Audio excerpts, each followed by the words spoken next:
Bonjour, je m'appelle Evelyne et beaucoup me connaissent pour m'avoir côtoyée à divers endroits, travail, engagements sociaux, amitié, église. La rétrospective sur les 40 ans de la communauté de l'église de Sarre-Union me fait revenir sur mon parcours et mon cheminement.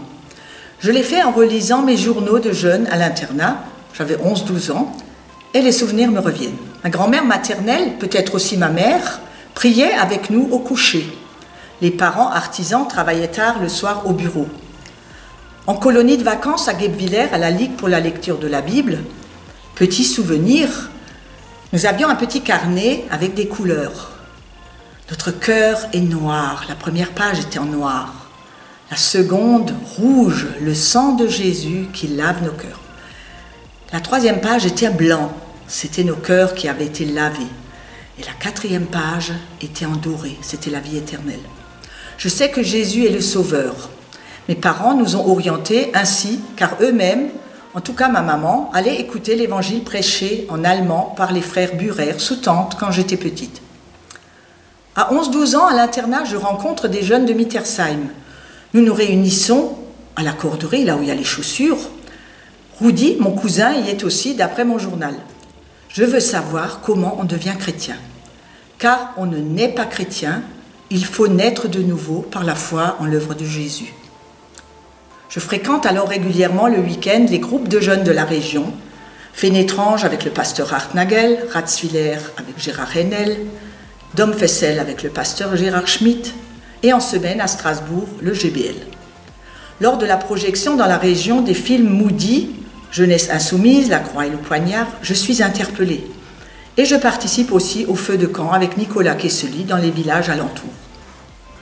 À 18 ans, je rejoins le groupe de jeunes de Drulingen. J'ai le permis. Nous faisons des camps et nous nous retrouvons le dimanche après-midi. Les liens se créent. En 1975, nous participons par des témoignages à l'évangélisation au restaurant Kéné avec le chanteur Gérard Payon. Nous commençons à nous réunir chez Hubert Lutz. D'autres jeunes qui ont rencontré le Seigneur nous rejoignent. Nous sommes heureux de découvrir la vie chrétienne selon les Écritures que nous étudions ensemble. Plusieurs iront rejoindre Jeunesse en mission ou des écoles bibliques. Nous irons régulièrement à Chalon-sur-Saône, à la Porte Ouverte, école de formation missionnaire, où Alvin de Lixheim est déjà en formation. Là-bas, moi-même, en 1977, et d'autres les années suivantes, seront baptisés par immersion selon les Écritures, en confessant leur foi dans l'œuvre salvatrice de Jésus. En 1980, je déménage à Sarre-Union et m'engage alors dans ce qui sera la vie d'une communauté chrétienne selon le livre des Actes, enseignement des apôtres, prières, fraction des pains, communion fraternelle. Hubert et Sylvia seront nos parents spirituels et leur engagement sans limite dans l'accueil, la prière, l'accompagnement spirituel nous permettra de grandir dans la connaissance de la parole de Dieu. Personnellement, leur esprit de service m'a beaucoup influencé et a marqué notre génération.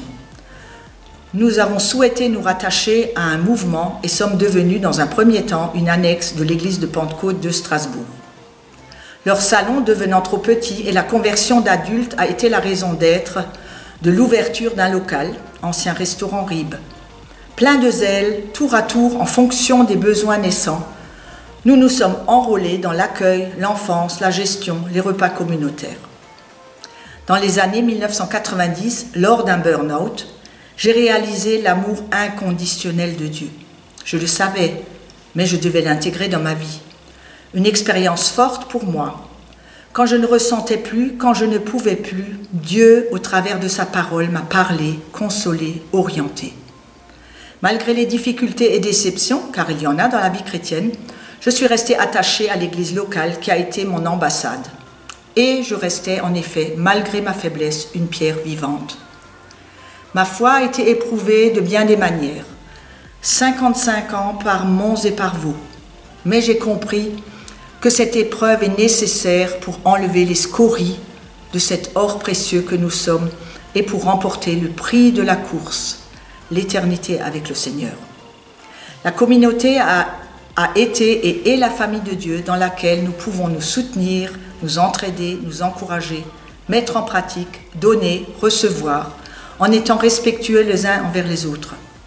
Ensemble, comme un corps bien coordonné, recevant de Christ la tête, les instructions, exercer le don de la réconciliation, porter le message de la bonne nouvelle, aimer, rayonner. Hello, bonjour à tous, je m'appelle Martin Kaiser et j'ai connu l'évangile par le groupe biblique lycéen du lycée Mangin de Sarrebourg. Un dimanche après-midi, les chrétiens de ce groupe m'ont invité à une réunion de prière qui se tenait à ce qui était à l'époque le centre renouveau de Mittersheim. En entrant dans ce lieu, j'ai eu l'étrange impression que ces personnes qui priaient là étaient dedans et que moi j'étais dehors. C'est alors qu'une parole a été lue, un verset de l'Apocalypse qui dit « Voici, je me tiens à la porte et je frappe. Si quelqu'un entend ma voix et ouvre la porte, j'entrerai chez lui et je ferai avec lui un repas de fête et lui avec moi. » En quelques minutes, en fait, l'évangile est entré dans mon cœur. Ça a changé toute mon existence. J'avais 17 ans. Dès ce moment, à partir du groupe de jeunes protestants de Drooling, dont je faisais partie avec Rudy Fink, se levait en moi une soif grandissante de connaître Dieu. Cette soif a abouti au début des années 80 à une rencontre avec Hubert Lutz. Et c'est ainsi que Hubert et Sylvia, en fait, avec nous, on s'est interrogé sur le besoin pour grandir dans la foi d'une vie communautaire, d'une vie d'église. Hubert et Sylvia ont ouvert leur maison et à cette jeune communauté naissante, parfois nous avons dû pousser quelques meubles pour tous ces jeunes assoiffés, souvent assis par terre, pour trouver de la place. C'est ainsi que l'église de Sarre-Union a commencé son cheminement. Il y a une parole qui, pour moi, résume toute cette belle œuvre et cette histoire. Elle se trouve dans l'Ancien Testament et c'est cette interrogation du prophète Zacharie au chapitre 4, le verset 10. Il dit ceci, il interroge, il dit « Qui donc méprisera le jour des petits commencements ?» Je peux dire avec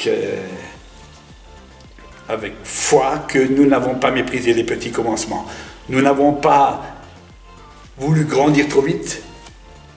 Nous n'avons pas voulu multiplier, mais nous avons additionné les choses, les hommes, les services, les serviteurs. Et nous n'avons pas négligé aussi de travailler avec patience, Hubert et Sylvia, et tous ceux qui ont suivi, travailleurs de force comme Jean-Marc Baudel, Gérard Vergnol, Isaac Rivera et maintenant Jonathan Boll. Certains diront, pourquoi encore une église, pourquoi une nouvelle église? J'ai une réponse simple. À partir de ce germe d'esprit qui a commencé il y a 40 ans, dans cette ville, des milliers de personnes, et je n'exagère pas, des milliers de personnes ont entendu l'évangile ici. Il n'y a rien de dire, il n'y a rien besoin de dire de plus, sinon à Dieu seul la gloire, à lui l'honneur. Amen. Je m'appelle Martine Stark, anciennement Walter. Je suis née à Durstel de parents protestants qui avaient déjà rencontré Jésus avant que je naisse. Et donc j'ai grandi dans une famille chrétienne. Et j'ai grandi avec la parole de Dieu. Mais j'ai compris à l'âge de 17 ans qu'il fallait que je fasse un choix. Et donc un jour, mes parents nous ont emmenés à une évangélisation et là-bas, j'ai décidé de donner ma vie à Jésus et de le suivre. Il y a eu une repentance, j'ai reçu le pardon de Dieu aussi. Et très rapidement, donc, on a toujours été plus ou moins engagés dans l'église protestante. Et on s'occupait du groupe de jeunes et tout, mais le pasteur de l'époque, il n'était plus croyant parce qu'il a dit qu'il avait fait théologie, il avait perdu la foi. Donc chaque fois qu'on enseignait aux enfants ou aux jeunes, ils disaient que c'était un mythe, que c'était pas vrai. Et donc très rapidement, après ma conversion, j'ai compris que je pouvais pas rester là parce que il m'a dit que ça allait me passer comme à lui et moi je voulais pas que ça me passe, donc j'ai dit je vais partir. Et donc c'est comme ça que j'ai quitté l'église protestante du village. Je ne sais plus comment j'ai atterri à Sarre-Union, mais on allait au groupe de jeunes de Droulingen à l'époque. Et un jour, j'ai rencontré les Lutz. Et alors, on est allé dans leur église, dans leur maison. Et c'est comme ça que ça a commencé, l'église de maison. Ils étaient un peu comme des parents spirituels pour moi. C'est là que j'ai découvert aussi la vie de l'esprit, les dons du Saint-Esprit. J'ai reçu le parler en langue, que je ne savais même pas ce que c'était à l'époque. Et puis, des choses comme ça. Et petit à petit, on a grandi spirituellement. J'ai grandi spirituellement. Et ce que j'ai le plus aimé quand j'étais avec Sylvia et Hubert dans la petite église, c'est tous les gens, tous les ministères de passage, Renevier, qu'on allait à la porte ouverte, où on a été baptisé par immersion, je crois à l'époque, c'était en 1980, j'avais 19 ans et on était une vingtaine, on a tous été baptisés là-bas.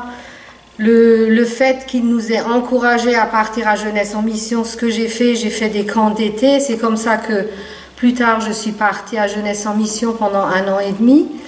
Et ça, ce sont des choses qui ont vraiment marqué mon engagement en tant que jeune chrétienne.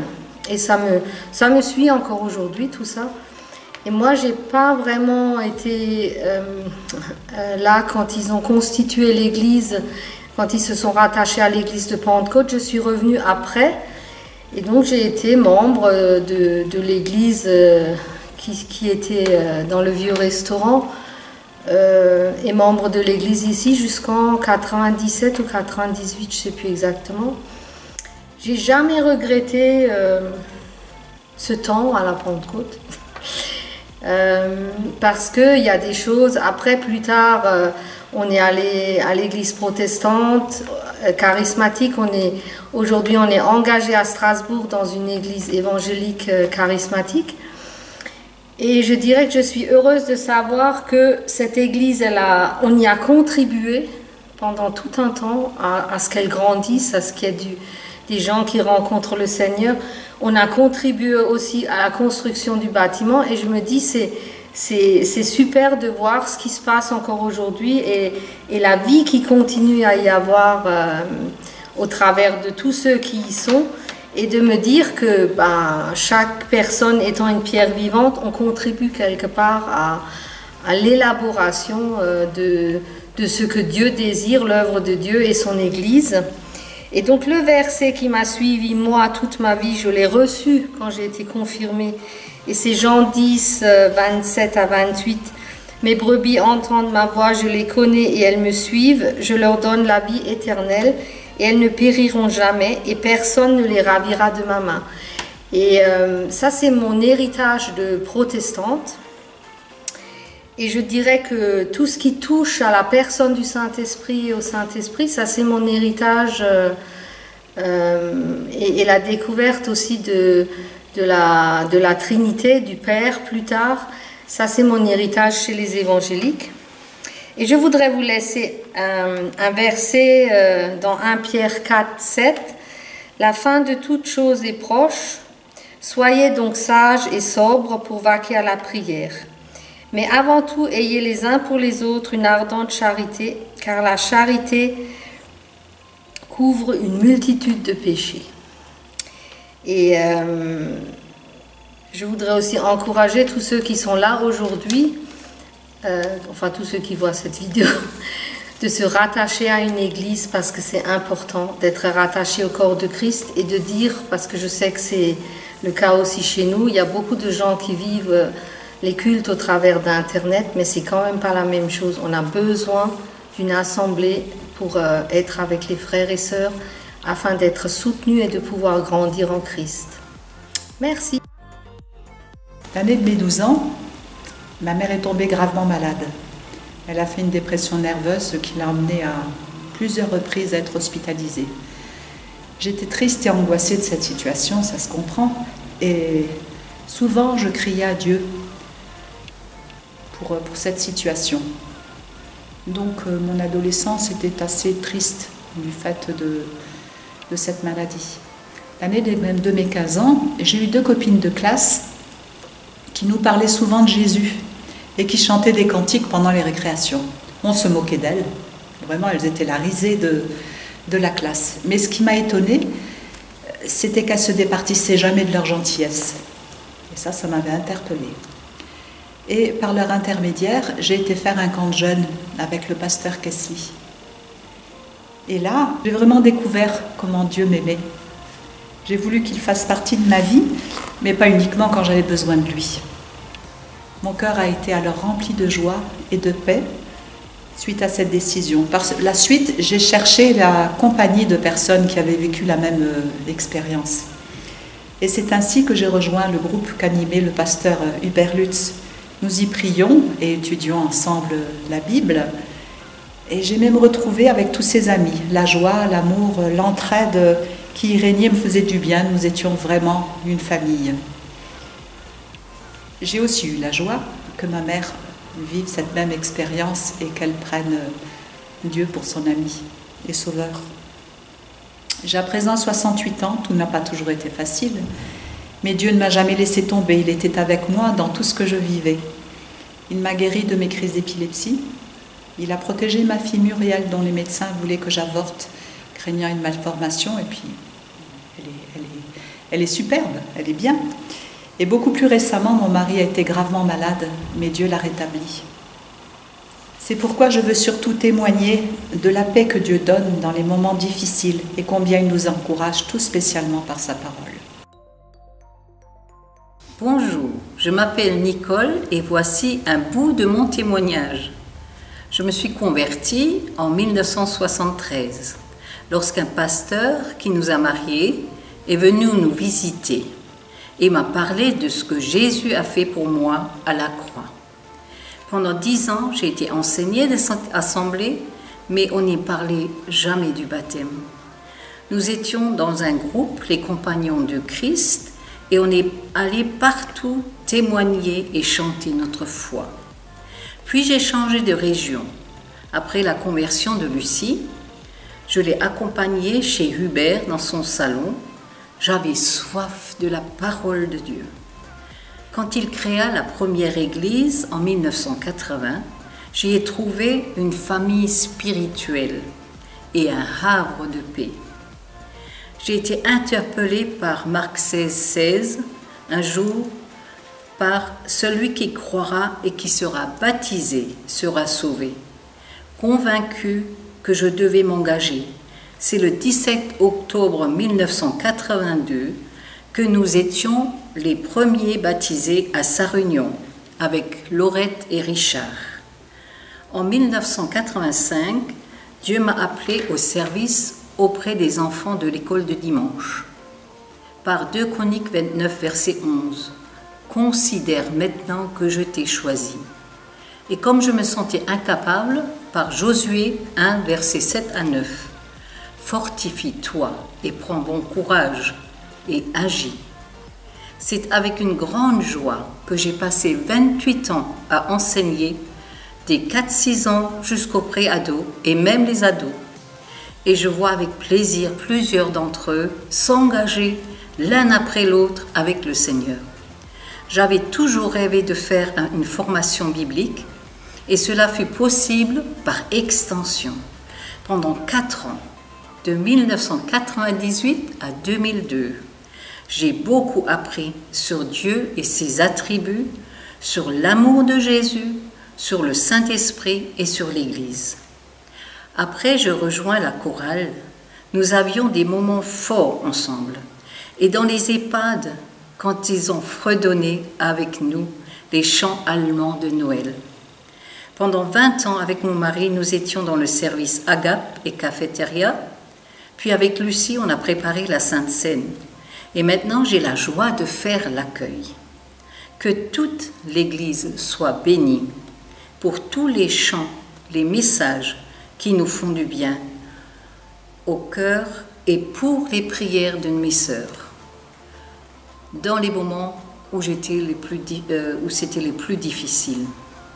Aux jeunes, j'aimerais dire espérez toujours dans le Seigneur et aimez la parole de Dieu.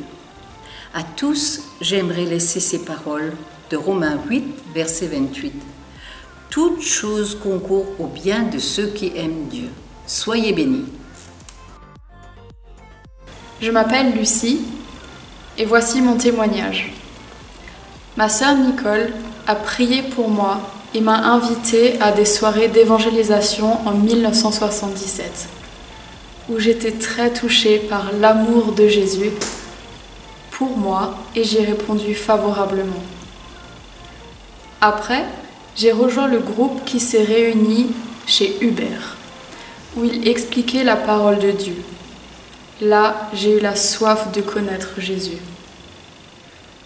Je me suis engagée dans les eaux du baptême à Strasbourg en 1980 sans l'avoir jamais regretté. Quand l'église a été créée, j'étais une des premières membres et fidèle jusqu'à ce jour. Au début, Dieu me parlait en alsacien et au fur et à mesure, j'ai réappris le français. Au début de ma conversion, je suis passée par une grande épreuve familiale, mais Dieu m'est venu au secours et m'a aidée à la surmonter. J'ai eu le plaisir de servir le Seigneur de plusieurs manières, par l'ouverture de l'église, préparer la Sainte Seine, le nettoyage, préparer la cafétéria pendant 30 ans, de 1981 à 2010. Je me régale de la nourriture solide, spirituelle et régulière que je reçois dans mon église. Je souhaite de tout mon cœur que beaucoup puissent faire cette rencontre avec Jésus comme Sauveur et que Dieu bénisse cette assemblée. Voilà, j'aimerais partager avec vous tous qui êtes dans cette salle un extrait de notre parcours de vie. Avec mon épouse Laurette et nos 2 garçons que nous avions à ce moment-là, qui étaient âgés de 10 et 15 ans, nous formions une famille unie et heureuse, jusqu'au jour où le cancer s'est invité dans le corps de ma femme. Nous avions 40 ans. Cancer à évolution rapide. On ne pourra pas faire grand-chose. Voilà ce que nous ont déclaré les médecins. Alors c'est vraiment dans le désespoir que nous nous sommes agenouillés ensemble au pied de notre lit ce soir-là pour demander pardon à Dieu d'avoir vécu sans lui, d'avoir vécu loin de lui durant toutes ces années. Lui demander pardon aussi de ne pas avoir répondu à son appel lors d'une évangélisation à Wörth, 18 ans auparavant. Je me souviens d'avoir pleuré pendant des jours et des jours, tant l'appel de Dieu était fort ce jour-là. Ce soir, ce même soir, alors, j'ouvris aussi pour la première fois une Bible. Et j'y ai découvert ce verset de Jean 3,16, que beaucoup connaissent bien sûr, « Car Dieu a tant aimé le monde qu'il a donné son Fils unique, afin que quiconque croit en lui ne périsse point, mais qu'il ait la vie éternelle. » Et dès le lendemain, nous avions une réponse. Nous avions un nouvel appel de Dieu. Au travers du journal, j'ai découvert qu'une poignée de jeunes chrétiens invitaient à une réunion d'évangélisation à Sarre-Union. Alors nous y sommes allés ce 19 janvier 1982 et jamais nous n'avions vécu tant d'amour et tant de compassion au milieu de ces jeunes. Alors très vite, nous savions que notre place était avec ces jeunes frères et sœurs, et à peu, nous avons commencé à nous engager dans cette assemblée pour servir Jésus qui était devenu maintenant notre Sauveur et notre Seigneur. Nous avons d'ailleurs concrétisé ce choix en passant par les eaux du baptême des croyants. Ce fut un réel bonheur, un grand bonheur de ne plus vivre sous la condamnation du péché. Puis un bonheur aussi de ne plus vivre dans la crainte du lendemain, même de la maladie. Maladie qui allait d'ailleurs se stabiliser. Mon épouse supportait de façon étonnante, surprenante, tous les traitements de chimiothérapie et de radiothérapie. Les médecins eux-mêmes en étaient surpris. Dieu nous manifestait sa merveilleuse grâce.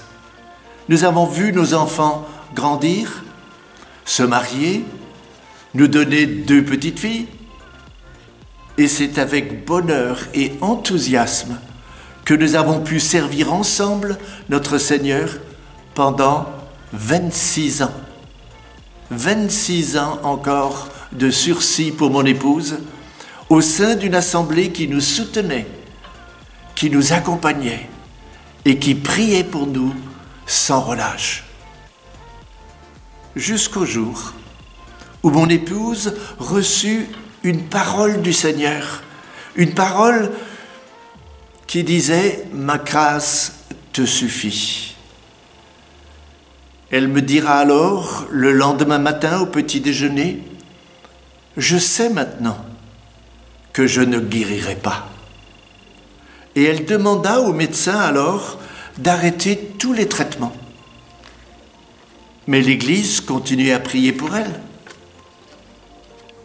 Alors ce n'est qu'au cours de la 3e semaine, alors qu'elle se trouvait maintenant aux soins palliatifs de l'hôpital de Haguenau, que moi-même je fus interpellé par notre Seigneur.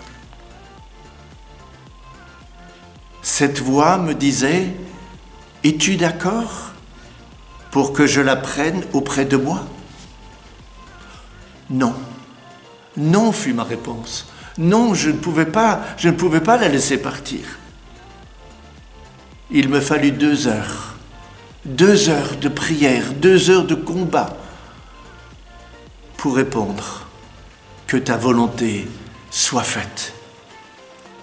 Elle partit là lui-même, rejoindre la patrie céleste, et son Seigneur.